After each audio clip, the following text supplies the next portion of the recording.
Hi hello నమస్తే friends, ఛానల్కి స్వాగతం. నేను మీ భాస్కర్. ఈ వీడియో కనుక మీకు నచ్చినట్టయితే దయచేసి షేర్ చేసి లైక్ చేయండి.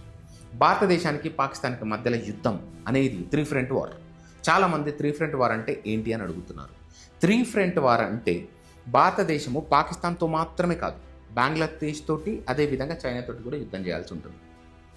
అదేంటి, మనము పాకిస్తాన్తో యుద్ధం చేస్తే ఆ రెండు దేశాలు ఎందుకు వస్తాయి అని చాలామంది ప్రశ్నిస్తున్నారు.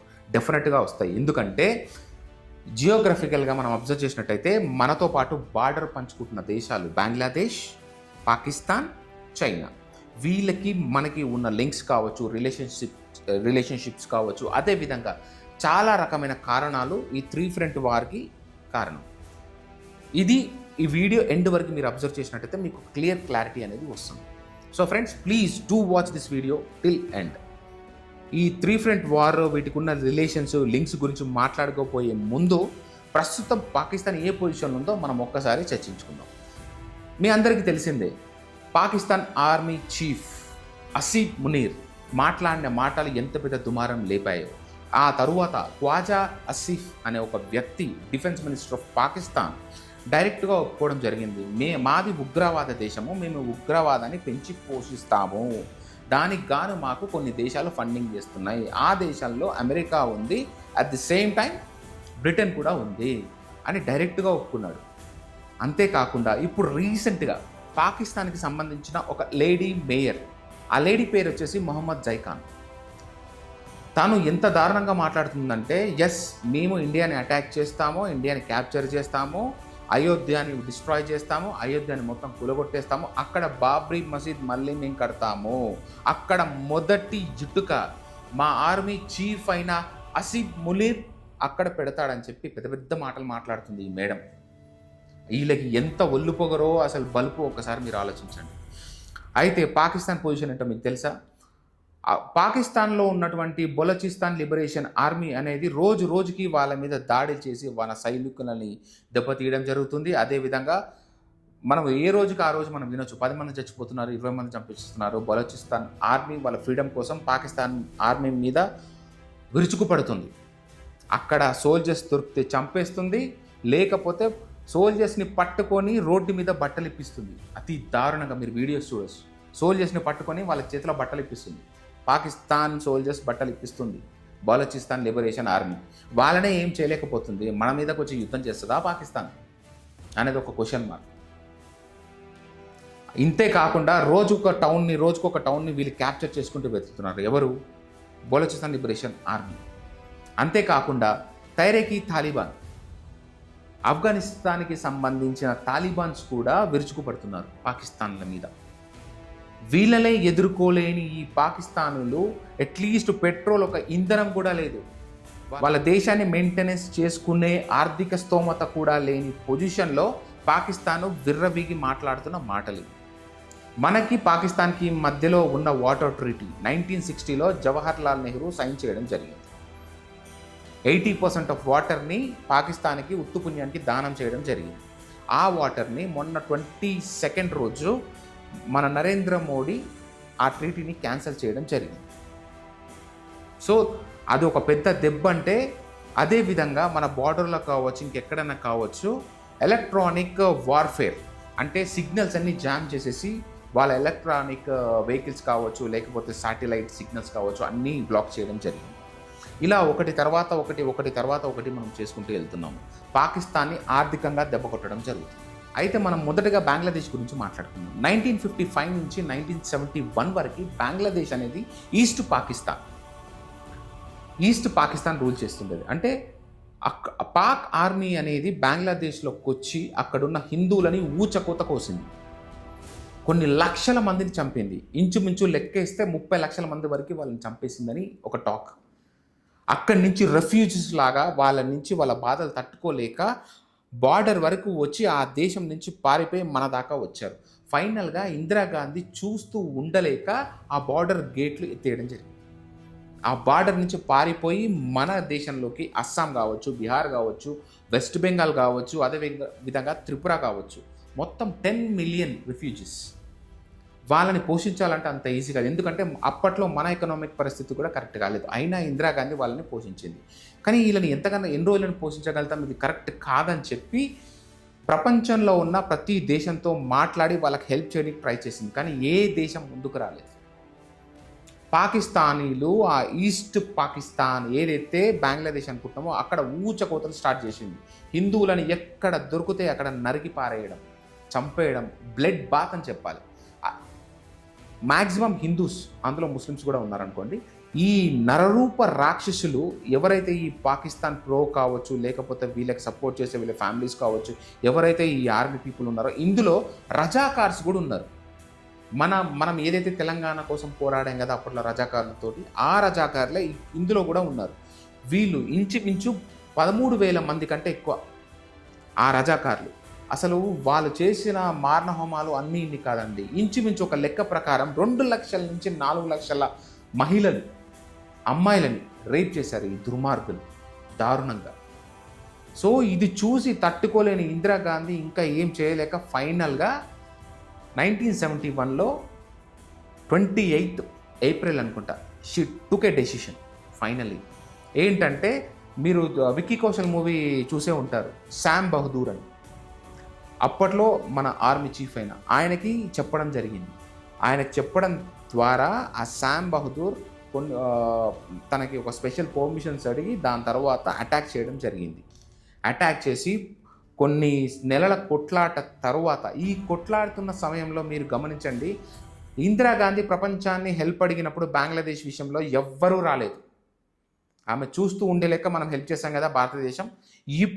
ఎప్పుడైతే పాకిస్తాన్ తోటి మనం యుద్ధం మొదలు పెట్టామో వెంటనే రంగంలోకి దిగింది చైనా, అదేవిధంగా అమెరికా అండ్ అరబ్ దేశాలు, ఫ్రాన్స్, ఇలాంటి దేశాలు, ఇరాన్, ఈ దేశాలన్నీ ఒకటైపోయి మన దేశం మీదకి యుద్ధానికి వచ్చింది. పాకిస్తాన్కి ఫైనాన్షియల్గా, మెటీరియలిస్టిక్గా అన్ని విధాలుగా హెల్ప్ చేసింది. అంత మారణహోమం చేస్తుంటే ఆ సమయంలో మన వెన్నంటి నిలిచిన ఒకే ఒక నిజమైన స్నేహితుడు అంటే రష్యా అని చెప్పాలంటే ఇజ్రాయెల్ కూడా ఇన్ఫర్మేషన్కి సంబంధించి కావచ్చు బ్యాక్ ఎండ్లో చాలా సపోర్ట్ చేసింది మనకి ఇజ్రాయెల్.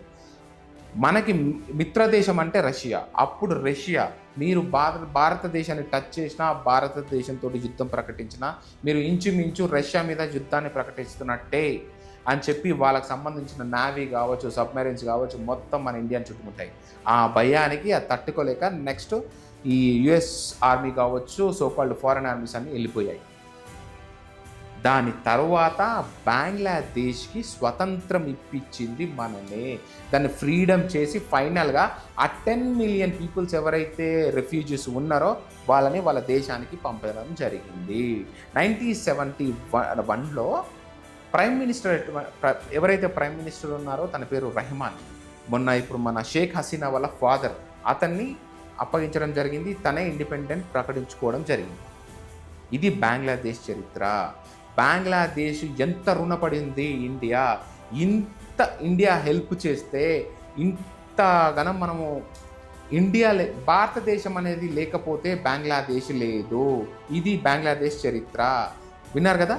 మనము బంగ్లాదేశ్ని కాపాడింది, మనము బంగ్లాదేశ్ ప్రజల్ని కాపాడింది. ఫైనల్గా మళ్ళీ మనం పాకిస్తాన్ నుంచి బంగ్లాదేశ్గా మార్చి ఆ దేశస్తులకి మనము ఆ ట్రీట్ ఇచ్చినందుకు ఇప్పుడు మన చెప్పుతో మనం కొట్టుకోవాలి. సింపుల్గా నిజంగా మాట్లాడుకోవాలంటే బంగ్లాదేశ్ అనే వాళ్ళు ఒక పేజీ రాసుకోవాలి వాళ్ళ రాజ్యాంగంలో మన కోసం. ఒక పేజీ ఏంటి, 10 పేజీలు రాసుకోవాలి మన గురించి, మన గొప్పతనం గురించి, ఇజ్రాయెల్ వాళ్ళు రాసుకున్నట్టు.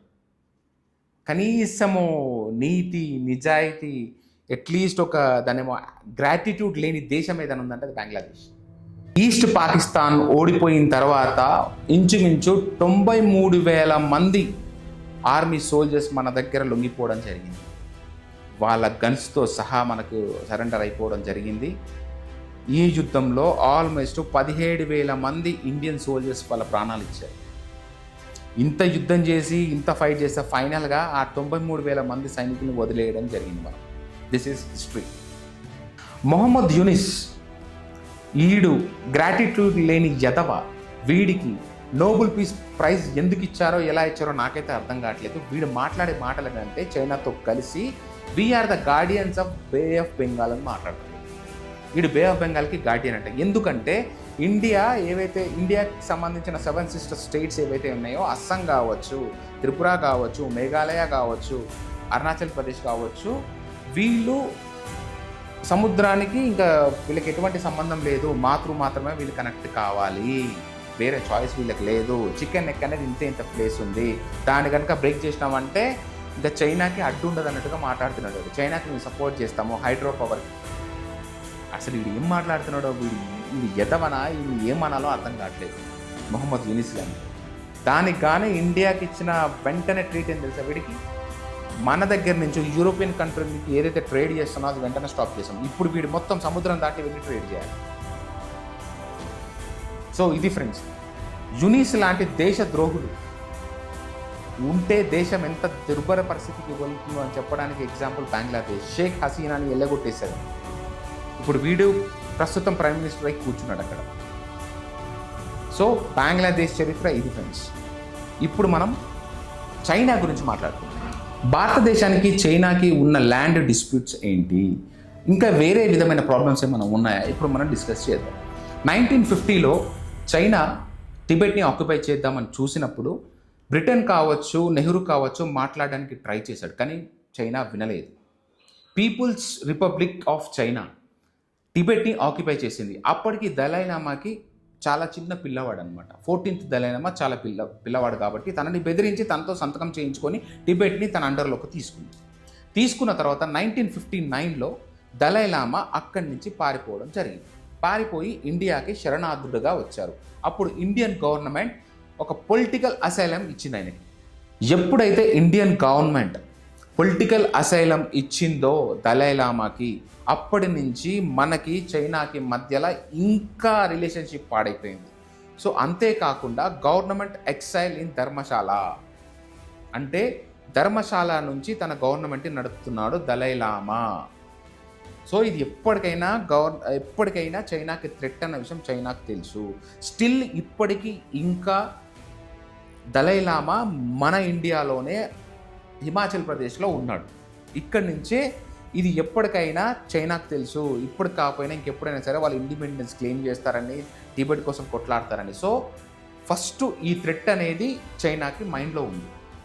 దీని తర్వాత 1955లో ఒక డిస్కషన్ అనేది జరిగిందనమాట. ఏంటంటే అక్సాయ్ చిన్ను కావచ్చు, అదేవిధంగా అరుణాచల్ ప్రదేశ్ కావచ్చు మాదే అని చైనా క్లెయిమ్ చేయడం జరిగింది. దానికి గాను డిస్కషన్లో కూర్చున్నప్పుడు అక్సాయ్ కానీ అరుణాచల్ ప్రదేశ్లో కానీ ఏది నీకు ఇచ్చేది లేదు, ఆ రెండు మావే అని క్లెయిమ్ చేయడం జరిగింది. అప్పుడు మావ కోపంతో వెళ్ళిపోవడం జరిగింది. తర్వాత ఆ ల్యాండ్ లోపలికి వాళ్ళ సోల్జర్స్తో రావడం, దాని తర్వాత నెహ్రూ ఒక పథకం పెట్టేసి ఆ సోల్జర్స్ని పంపించి వాళ్ళని తరిమి కొట్టడం జరిగింది. ఎప్పుడైతే చైనా వాళ్ళు పారిపోయారో, వీళ్ళు భయపడి పారిపోయారని చెప్పేసి నెహ్రూ లైట్ తీసుకున్నాడు. దాని తర్వాత 56 నుంచి స్టార్ట్ చేస్తే 57 లోపల తన అక్సాయ్ చిన్ నుంచి తన చైనా ఏదైతే టిబెట్ ఉందో అక్కడికి రోడ్డు వేసుకోవడం జరిగింది. ఆ రోడ్డు కూడా గమనించలేని పొజిషన్లో ఉన్నాడు అప్పుడు నెహ్రూ. చాలామంది తనని వార్న్ చేశారు, నువ్వు చైనా హిందూ చైనా బాయ్ అని చెప్పి మాట్లాడుతున్నావు, ఏదోదో చెప్తున్నావు, చైనాని నమ్మడానికి లేదు, బీ కేర్ఫుల్ అని అక్కడ ఉన్న వాళ్ళు చాలామంది వార్న్ చేశారు. సర్దార్ వల్లభాయ్ పటేల్ కూడా వార్న్ చేశాడు తనని, కానీ తను వినలేదు. ఫైనల్గా చూస్తూ ఉండగానే అక్సాయ్ చిన్ అనే ఒక ప్రదేశాన్ని చైనా ఆక్యుపై చేసింది.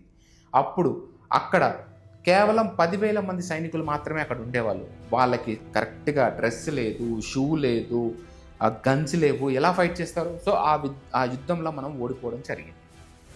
దీనికి పంచశీల అనే ఒక పథకం కూడా కారణం అని చెప్తారు. ఇది ఏంటంటే ఈ పంచశీల అనే పథకము, మనము పీస్ఫుల్గా ఉండాలి, అవతల వాళ్ళని బాధించకూడదు, ఒకరినొకరు గౌరవించుకోవాలి, ఇలాంటి సిద్ధాంతాలు ఉన్నాయి. ఇలాంటి సిద్ధాంతాలు ఉన్నప్పుడు మనం అక్కడ ఎలా గెలుస్తాం? సో ఫైనల్గా ఆ వార్ ఓడిపోవడం జరిగింది. అక్సాయ్ చిన్ ఇంచుమించు 38,000 కిలోమీటర్లు ఉన్న అక్సాయ్ చిన్ అనే ఒక ప్రదేశం చైనా చేతిలోకి వెళ్ళిపోయింది. ఇది జవహర్లాల్ నెహ్రూ చేసిన తప్పిదాల్లో ఇదొకటి. తను పట్టించుకోకపోవడం వల్ల ఇది జరిగింది. అంతేకాకుండా పాకిస్తాన్ తన అబ్బా సొత్తు అన్నట్టు సాక్షిగం వ్యాలీ అనే ఒక ప్లేస్ని చైనాకి గిఫ్ట్ కింద ఇవ్వడం జరిగింది. ఇప్పుడు అదొక dispute. Shaksgam valley, Aksai Chin, Tibet, Dalai Lama, మీరు ఒకసారి అన్నీ గమనించండి, మీకు అన్నీ అర్థమైపోతుంది. సో ఇంత థ్రెట్ పెట్టుకొని చైనాకి మనకి మధ్యలో ఉన్న ఇన్ని డిస్ప్యూట్స్ ఉన్నాయి కదా, సో మనకి డెఫినెట్గా ఇప్పుడు 3 ఫ్రంట్ వార్ అనేది కంపల్సరీ. ఇంతే కాకుండా ఇప్పుడు బ్రహ్మపుత్ర మీద డ్యామ్ కడదామని చూస్తుంది. అరుణాచల్ ప్రదేశ్ దగ్గర ప్రపంచంలోనే అతిపెద్ద డ్యామ్ కడదామని చూస్తుంది. అక్కడ ఇప్పటికే ఆల్రెడీ 3 డ్యామ్లు కట్టేసింది. అక్కడ కట్టిన తర్వాత కూడా బ్రహ్మపుత్ర నది ఏదైతే ఉందో అరుణాచల్ ప్రదేశ్ దగ్గర, అక్కడ ఒక పెద్ద ప్రపంచంలోనే అతిపెద్ద డ్యామ్ ప్లాన్ చేస్తుంది అక్కడ. దాని ద్వారా హైడ్రో పవర్ జనరేట్ చేద్దామని. దానికి గాను ఈ గుంటనక్క వీడు ఉన్నాడు కదా, మొహమ్మద్ యూనిస్ కుక్క, వీడు వానికి హెల్ప్ చేస్తానని చెప్పి మొన్న పబ్లిక్గానే ప్రకటించాడు. అది ఇప్పుడు ఏదైతే మనము సోకాల్డ్ ఇప్పుడు చికెన్ నెక్ ఉంది కదా, దాని మీద కన్ననమాట. ఆ ఒక్క చికెన్ నెక్ని కనుక ఇప్పుడు బంగ్లాదేశ్ చైనా కలిసి బ్లాక్ చేయగలిగినాయి అనుకో, మనం 7 స్టేట్స్ని దూరం చేసుకున్నట్టే. ఇప్పుడు అస్సాం కావచ్చు, అరుణాచల్ ప్రదేశ్ కావచ్చు, మేఘాలయ కావచ్చు, త్రిపుర కావచ్చు, ఇవన్నీ మన చేజారిపోతాయి. 7 సిస్టర్స్ అంటారు వీటిని. సో ఇదే మొన్నవాడు మాట్లాడుతున్నాడు. సో ఇప్పుడు వీటి కోసమైనా సరే ఇప్పుడు 3 ఫ్రంట్ వార్ జరిగినప్పుడు మనం పాకిస్తాన్తో యుద్ధంలో ఎంగేజ్ అయిపోయినాం అనుకో, వీళ్ళు ఈ పనిలో ఉంటారు. ఎవరు? బంగ్లాదేశ్ కానీ చైనా కానీ. అందుకే ఈ ముగ్గురు కలిసి ఆడుతున్న డ్రామాని, దీన్ని మనకి ఛాన్స్ దొరికినప్పుడు మాత్రమే ప్రత్యక్ష యుద్ధం చేయాలి. అప్పటిదాకా ఇట్లాంటి సర్జికల్ స్ట్రైక్స్ కావచ్చు, లేకపోతే మనం రెడీగా ఉండాలి కానీ మనం దాడి చేయకూడదు. ఎందుకంటే యూఎస్ కూడా 2-3 మాటలు మాట్లాడతాయి, వెస్టర్న్ కంట్రీస్ కూడా. తర్వాత మళ్ళీ మనకు తెలియకుండానే ప్లేట్ ఫిరాయించేస్తాయి ఆ కంట్రీస్. అప్పుడు మనకి ఇబ్బంది అవుతుంది. అప్పుడు 3 కంట్రీస్ తోటి యుద్ధం చేయాలంటే ఒకసారి ఆలోచించండి. పాకిస్తాన్ బార్డర్ దగ్గర ఉండదు. ఎంత పవర్ఫుల్ కంట్రీ అయినా సరే, ఎంత మన సోల్జర్స్ జవాన్స్ ఎంత పవర్ఫుల్ అయినా సరే, 3 ప్లేసెస్లో ఒకటేసారి యుద్ధం చేయాలంటే అదంతా ఈజీ టాస్క్ కాదు. సో ఏదైనా సరే స్ట్రాటజికల్గా, తెలివిగా, పద్ధతిగా కొట్టాలి. సో ఇప్పుడు మన మోడీ అదే చేస్తున్నారు. సో ఇది ఫ్రెండ్స్, అందుకే ఇండియా పాకిస్తాన్తో యుద్ధం కాదు, ఇండియా పాకిస్తాన్తో పాటు బంగ్లాదేశ్తో పాటు చైనాతో పాటు వెస్ట్రన్ కంట్రీస్ తోటి కూడా యుద్ధాలు చేయాల్సి వస్తుంది. 3 ఫ్రంట్ వార్ ఇది. So thank you friends. ఈ వీడియో కనుక మీకు నచ్చినట్లయితే ప్లీజ్ దయచేసి లైక్ చేసి షేర్ చేయండి.